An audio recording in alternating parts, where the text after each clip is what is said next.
In tanti mi avete chiesto la genovese, eccola qua, il cuore di Napoli. Andiamo a preparare la ricetta. Vi raccomando, dall'inizio alla fine mantenetevi sempre con una fiamma bassissima. Olio extravergine di oliva, trito di carote e sedano e facciamo soffriggere. Aggiungiamo la nostra carne a pezzi e facciamola bella rosolare per tutti i lati. Una volta cotta, togliamola e mettiamola da parte. Aggiungiamo le nostre cipolle che più o meno lo spessore dovrà essere di 1 centimetro. Aggiungiamo un pizzico di sale e appoggiamoci sopra la nostra mazzetta di odori.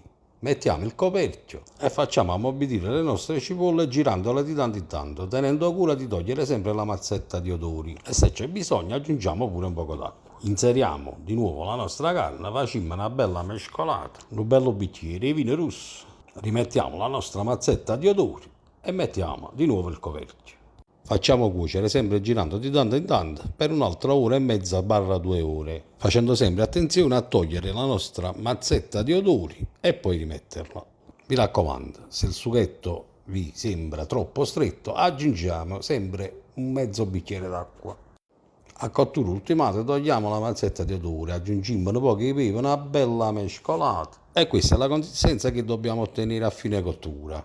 Rimettiamo la nostra mazzetta di odore, mettiamo il coperchio e facciamola appusare per 4-5 ore, ci mangiamo stasera. Finalmente ci siamo. Prendiamo i nostri ziti e spezziamoli con le nostre mani. Togliamo la nostra mazzetta di odore, ma stavolta però ittammola. Mentre si cuoce la pasta, riscaldiamo il nostro sughetto.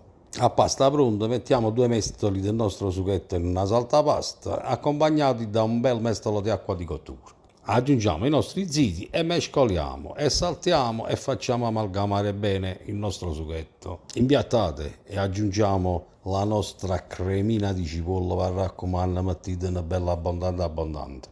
Io lo sto facendo nella saltapasta, voi la fate nel piatto. Una scaricata di parmigiano, una bella spolverata di pepe.